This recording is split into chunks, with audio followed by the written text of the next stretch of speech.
Esta noche vamos a hablar sobre nuestro propósito, pero de una manera que Dios quiere que sea algo productivo, que sea algo fructífero. Todos nosotros tenemos un propósito, lo sabemos, y el Señor quiere que no solamente demos fruto, sino que demos fruto abundante. Pero hay veces que eso no es posible. Entonces vamos a ver qué pasa en esos casos. Esta noche vamos a estar estudiando la parábola de la higuera estéril. Probablemente la mayoría de ustedes la conoce. Y esta es una parábola que el Señor Jesús utiliza como una metáfora para explicar lo que Dios hace cuando nuestro crecimiento espiritual no avanza, cuando no estamos creciendo adecuadamente, ¿ok? Entonces vamos a leer la parábola que se encuentra en Lucas 13, 6, 9. Dice así. Entonces les contó esta parábola. Un hombre tenía una higuera plantada en su viñedo, pero cuando fue a buscar fruto en ella no encontró nada. Así que le dijo al viñador, mira, ya hace 3 años que vengo a buscar fruto en esta higuera y no he encontrado nada. Córtala. ¿Para qué ha de ocupar terreno? Señor, le contestó el viñador, déjala todavía por un año más, para que yo pueda cavar a su alrededor y echarle abono. Así tal vez en adelante de fruto, si no, córtala. Amén. Vamos a ir viendo qué es lo que significa esta parábola y tenemos que entender que las metáforas que utiliza el Señor Jesús en realidad tienen que ver con nosotros, ¿verdad? Los personajes principales son el dueño de la viña. El dueño de la viña es Dios Padre. El viñador es el Señor Jesús, ¿ok? Y la higuera estéril en este caso, pues nos representa a nosotros. Si es que en nuestro caminar estamos un poco atorados, estamos un poco obstaculizados para seguir creciendo espiritualmente. Ahora, lo primero que tenemos que notar es que dice la parábola que un hombre tenía una higuera plantada, ¿ok? Es decir, que la higuera tenía dueño. Nosotros tenemos un dueño, nosotros tenemos un Señor y podemos llevar esto mucho más allá porque no solamente Dios es nuestro dueño ni nuestro Señor, Él es nuestro Padre, somos sus hijos. Entonces, nosotros somos hijos del Señor por medio de Jesucristo, ¿verdad? Cuando creemos en el Señor Jesús, nos convertimos en hijos de Dios. Pero eso fue gratis para nosotros, pero a Dios le costó muchísimo. Le costó la vida de Cristo. Primera los Corintios 6:20 dice, fueron comprados por un precio.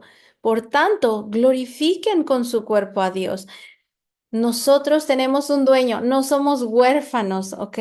Tenemos alguien que nos cuida, alguien que vela por nosotros, alguien que nos va a proteger, que nos va a proveer.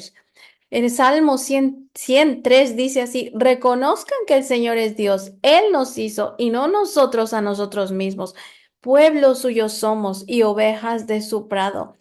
Nosotros no nos pertenecemos, nosotros no nos creamos, no nos hicimos a nosotros. Por eso es que quien nos hace es quien determina nuestro propósito y quien nos da lo que necesitamos, quien se encarga de nosotros, ¿ok? Ahora, la higuera estaba sustentada porque estaba plantada en el viñedo del Señor, ¿ok? Nosotros no estamos ahí por la vida solitos, plantados en cualquier lugar. No, tenemos un sustento. ¿Se acuerdan lo que habíamos hablado hace un par de semanas? Que nosotros estamos unidos a la fuente de donde salimos y si nos desconectamos de esa fuente, pues nos vamos a morir, no vamos a tener lo que necesitamos. Dice en Hechos 17:28 que en Dios vivimos, que nos movemos y existimos en Él. Y como dijeron algunos de sus propios poetas, nosotros somos su descendencia. Entonces, el Señor es quien nos sustenta, ¿ok? Somos una higuera plantada en el huerto del Señor, en el viñedo del Señor, y Él es quien nos sustenta.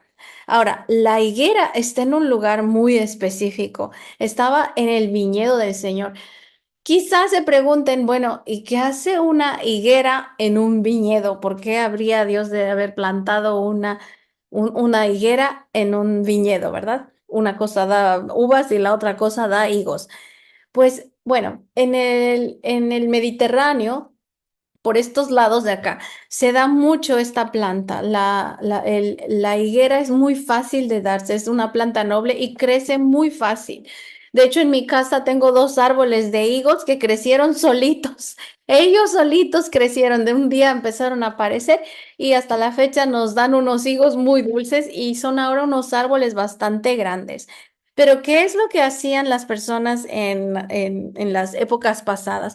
Cuando ellos plantaban una higuera en un viñedo, era para proteger las uvas, porque los pájaros, si se comen las semillas de las uvas, pues destruyen todas las uvas, se las comen todas. Y los higos son el fruto que más semillas tiene en sí mismo. Entonces era para atraer a los pájaros para que no se comieran las uvas. Y pues es un fruto más dulce, es a lo mejor más delicioso para los pajaritos. Entonces, quiere decir que tenía un propósito específico poner esa higuera en el viñedo. Lo mismo sucede con nosotros. Dios nos pone y nos planta en lugares específicos. A mí me hizo nacer en México por un propósito. Después me trajo a Turquía por un propósito. A ustedes los tiene en el lugar donde los tiene porque tiene un propósito. Están en el trabajo donde están porque tienen un propósito. Todo lo que sucede a su alrededor tiene un propósito, ¿ok? Jeremías 1:5 nos recuerda que el Señor le dijo a Jeremías que él lo había puesto como profeta para las naciones. Él es quien apunta las cosas en nuestra vida, Él es quien nos da el propósito. ¿Qué hizo con Abraham? A él lo plantó literalmente en otro lugar, lo sacó de su casa y le dijo, vete a la tierra que yo te mostraré. Entonces, de alguna manera metafórica, lo está plantando en otro lugar. Entonces, la higuera de esta parábola estaba plantada en un lugar específico y lo mismo nosotros. Pónganse a meditar en dónde están, dónde nacieron, qué cosas hacen, qué trabajo tienen, qué lugares donde los ha plantado el Señor. Y no nada más como lugar, sino como con qué rol. Porque a mí me plantó como madre de mi hija, como hija de mi madre, como esposa de mi esposo. Entonces todos tenemos ese rol que el Señor nos ha dado y lo podemos ver como si fuera una plantación del Señor, ¿ok? Después, el dueño de la higuera, obviamente, si es el dueño, tiene derecho de recibir los frutos de lo que él ha plantado. El árbol le pertenece y si ese árbol tenía un propósito, pues el Señor espera que cumpla ese propósito, ¿ok? Y la cosecha, pues es algo que Él espera, porque Dios espera cosechar lo que ha sembrado. Es decir, si una planta, una higuera, pues es una higuera, pues va a dar frutos, higos, ¿verdad? Si el Señor planta una vid, pues espera tener uvas. Y si planta un manzano, pues espera tener manzanas. Lo mismo con nosotros. No somos iguales, todos somos diferentes, nuestros propósitos son diferentes. Por eso nunca debemos, jamás debemos compararnos unos con otros. Nunca deberíamos sentir envidia de otra persona, ni sentirnos triste porque no tenemos algo que otra persona sí tiene. Somos todos diferentes plantas y entonces el Señor espera recibir de cada uno de nosotros lo que Él plantó. Entonces, la cosecha que salga de nosotros es lo que Dios ha plantado. Cada quien va a dar un fruto de acuerdo a lo que Dios haya plantado dentro de nosotros.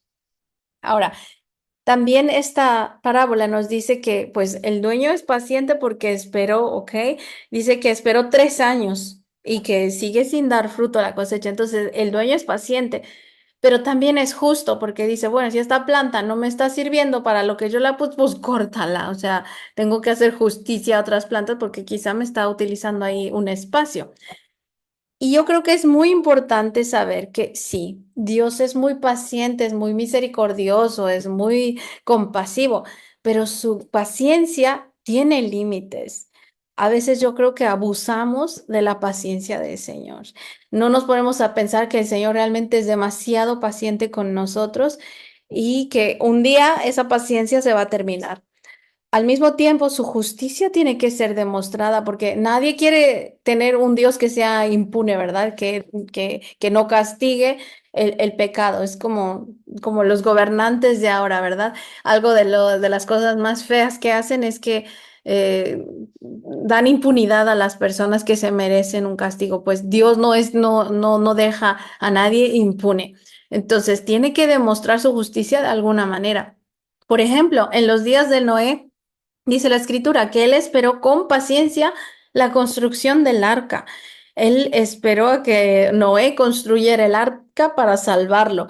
Y eso fue paciencia del Señor porque se tardó bastantes años en construir el arca. Y dice también en Hechos 13:18 que él soportó a los desobedientes por 40 años. Entonces, después de que pecaban y lo ofendían y murmuraban y se quejaban, el Señor los aguantó por 40 años hasta que llegó una nueva generación. Pero su paciencia llegó a un límite. Entonces, nosotros debemos tener cuidado de no abusar de la paciencia del Señor, porque en realidad no sabemos cuándo va a ser el final de esa paciencia, ¿ok? Ahora, Juan 15:2 dice así, toda rama que en mí no da fruto, la corta, pero toda rama que da fruto, la poda, es decir, la limpia, para que dé más fruto todavía. El Señor dice que Él corta, si no sirve para el propósito, pues yo corto esto no me sirve, bye bye. Pero si ve que una rama está dando fruto, entonces lo que va a hacer el Señor es limpiarla, podarla, para que dé más fruto todavía. Lo mismo hace con nosotros. Si en nuestra vida, si nuestra vida está dando fruto para Él, probablemente va a empezar a cortarnos, a hacernos cosas para que nosotros demos todavía mucho más fruto, ¿ok?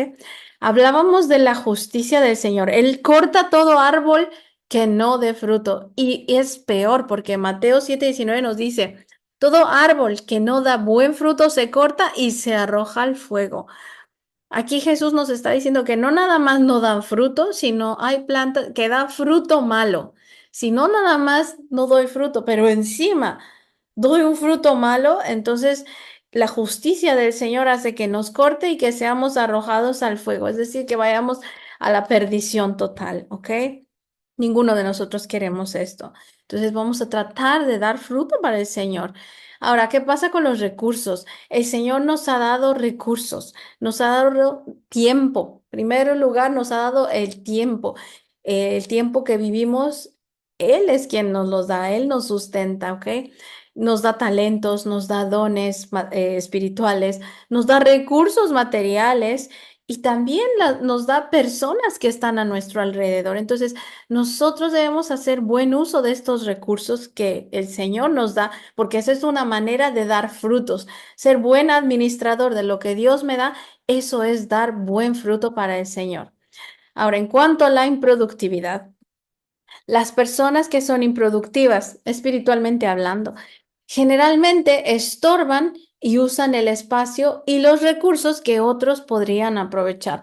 En la parábola el Señor dice, ay, ¿para qué está utilizando este terreno? O sea, mejor puedo plantar otra cosa que sí dé fruto. Entonces está ahí nada más utilizando hasta mis recursos, está usando mi tierra, mi agua.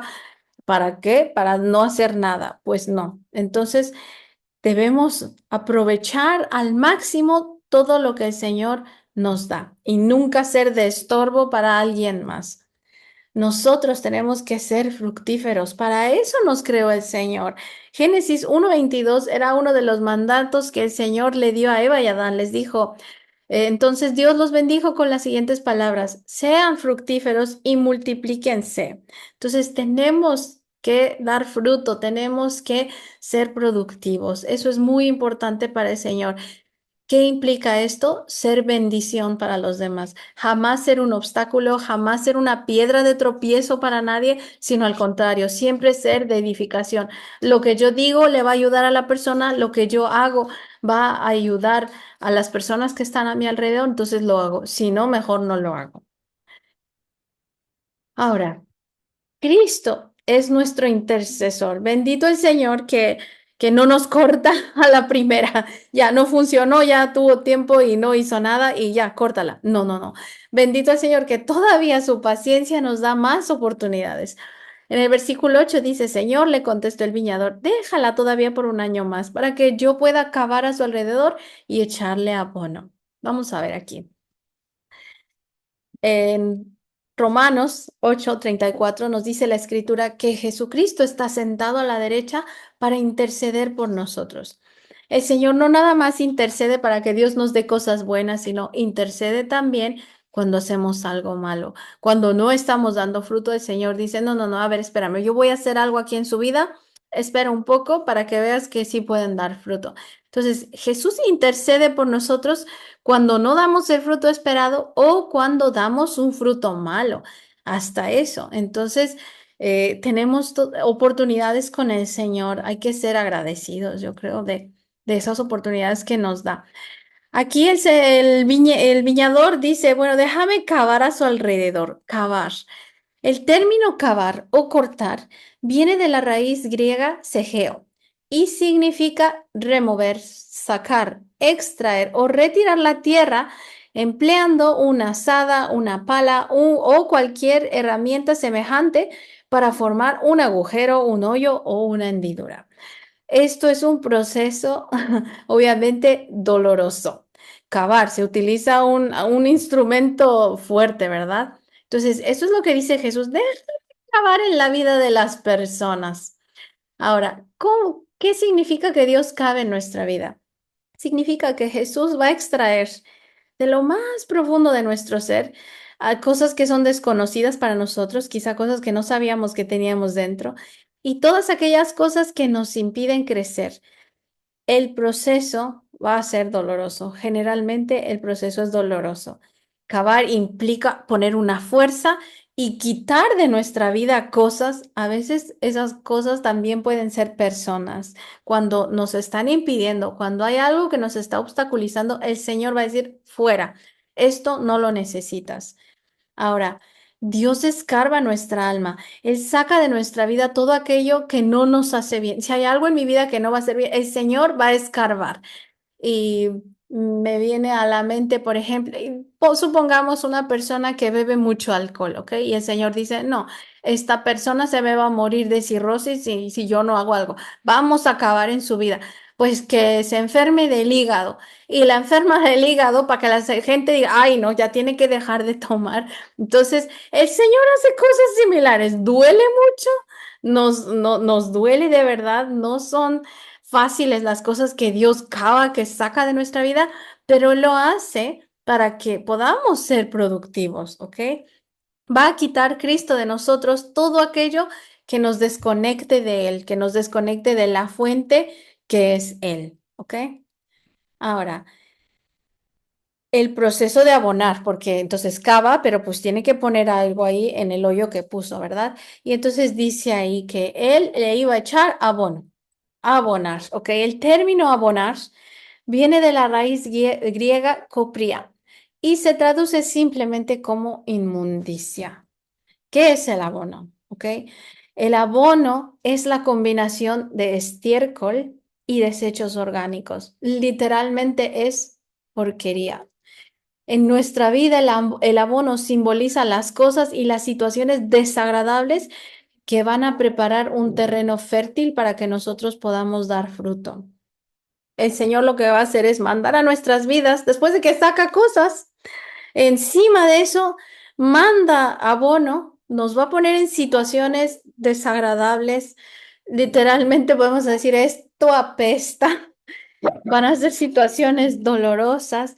Puede ser cualquier cosa que no nos guste, cualquier cosa que sea tan desagradable, tan molesta, que digamos, no, yo no quiero esto, ¿cómo voy a estar oliendo esto? Por favor, sácame de aquí, quítalo de aquí. Pero el abono es lo que produce la tierra más fértil, ¿ok? Entonces, las situaciones desagradables en nuestra vida son el terreno más favorable para madurar espiritualmente y dar fruto.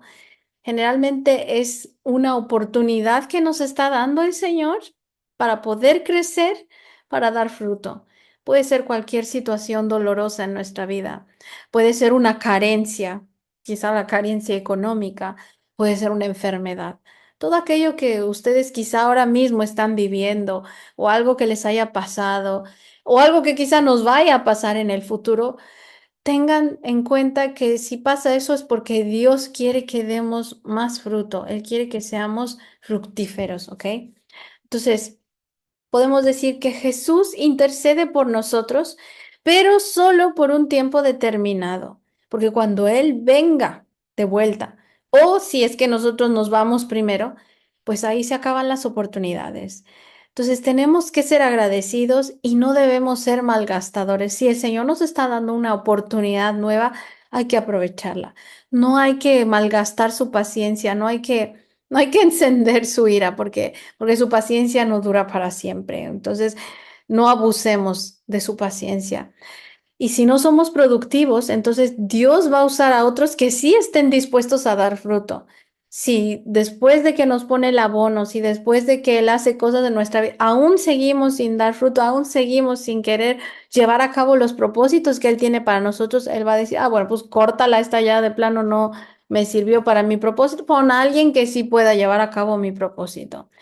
Nosotros estamos llamados a ser productivos y no tenemos excusa para esto porque tenemos un patrocinador, tenemos un dueño, tenemos un padre que, recuerden, ya lo habíamos mencionado antes, si nosotros cumplimos el propósito para el cual Dios nos creó, Él es nuestro patrocinador. Yo no tengo que preocuparme por proveerme, ni por dónde voy a vivir, ni cómo me voy a mover, ni qué voy a comer. No, porque yo estoy cumpliendo lo que Dios me mandó a hacer y Él se encarga de darme lo que yo necesito.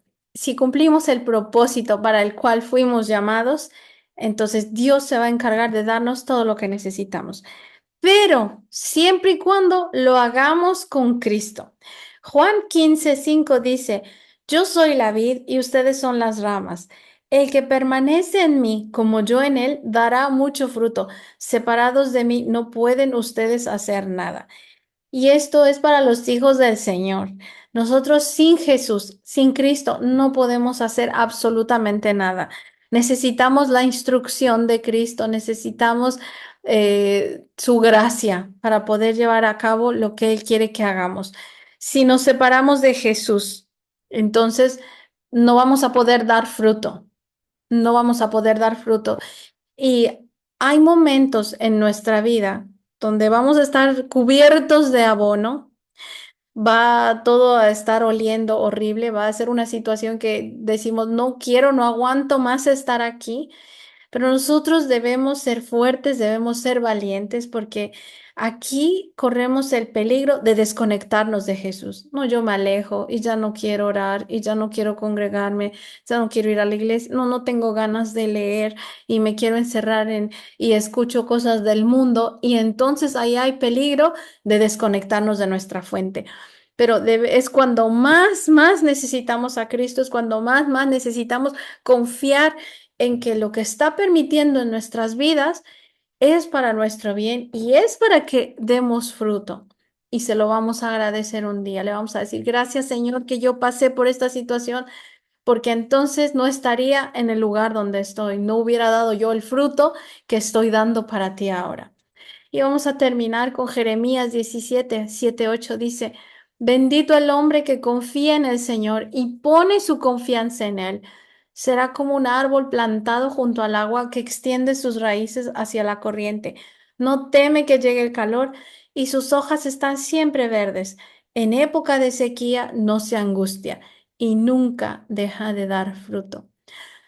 Confiemos en el Señor. Ese es el secreto, yo creo, para dar fruto. Confiar en Él en todo momento. Aunque estemos llenos de abono, aunque en nuestra vida haya situaciones dolorosas, aunque haya situaciones desagradables, situaciones de presión, no hay que dejarnos vencer por esas situaciones, sino al contrario, confiar en que el Señor está haciendo algo.